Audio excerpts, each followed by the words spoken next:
আসসালামু আলাইকুম বোনেরা, কেমন আছেন? আশা করি ভালো আছেন। আলহামদুলিল্লাহ আমিও ভালো আছি। আজকে টাকি মাছের জাল কষা রান্না করব। কষায় পাক করবো আজকে। দেখেন, টাকি মাছ দিয়ে ভর্তা খাওয়া যায়, তারপরে কষা খাওয়া যায়, ভুনা খাওয়া যায়, লাউ দিয়ে পাক করা যায়, বিভিন্ন তরকারি দিয়ে পাক করে খাওয়া যায়। আমি আজকে কষায় পাক করব, আপনাদেরকে দেখাবো। আর অনেক স্বাদ হয় এই কষাটা।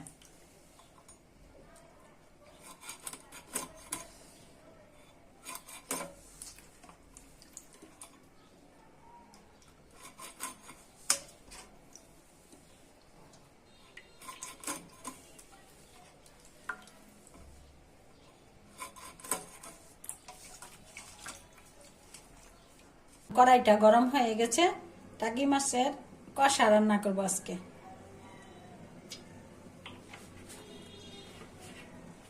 এখন তেলটা গরম হয়ে গেছে, পেস্টটা দিয়ে দিচ্ছি।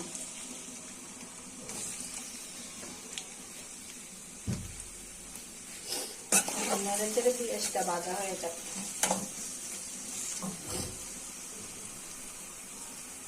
এখন বোনেরা পেস্টটা ভাজা হয়ে গেছে, মশলাগুলো একে একে দিয়ে দিচ্ছি।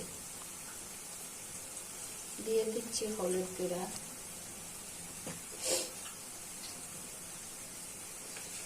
দিয়ে দিচ্ছি মরিচ গুঁড়া পরিমাণ মতো, দিয়ে দিচ্ছি জিরার গুঁড়া, দিয়ে দিচ্ছি স্বাদ মতো লবণ, দিয়ে দিচ্ছি রসুন বাটা। মশলাটা যাতে পুড়ে না যায় হালকা একটু ঝোল দিয়ে দিচ্ছি। মশলাটা কষিয়ে নেব। মশলাটা কষানো হয়ে গেছে। এখন দেখেন তেলটা বেশি গেছে, মশলাটা ভাজা ভাজা হয়ে গেছে। এখন দিয়ে দিচ্ছি টাকি মাছগুলো।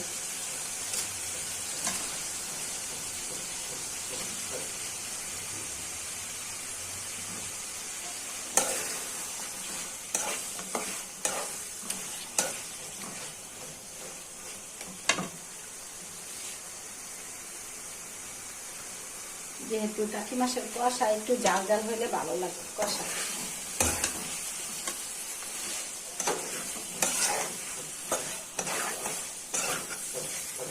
এখন নেড়ে চেড়ে হালকা একটু ঝোল দিয়ে দিচ্ছি।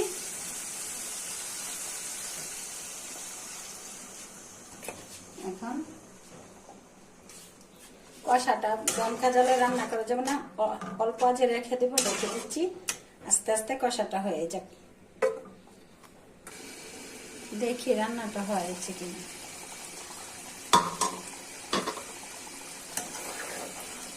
রান্নাটা হয়ে গেছে প্রায়। এই যে তেল বেশি গেছে, আর কষাতে যদি সিদ্ধ হয়েছে দেখি টেস্ট করে।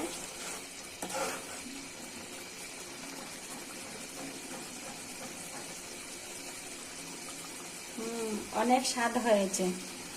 আর এটা যদি জাল জাল কষাটা রান্না করে যদি গরম ভাতের সাথে খাইতে পারেন, অন্যরকম একটা টেস্ট, অনেক ভালো লাগে, লোভনীয় একটা খাবার।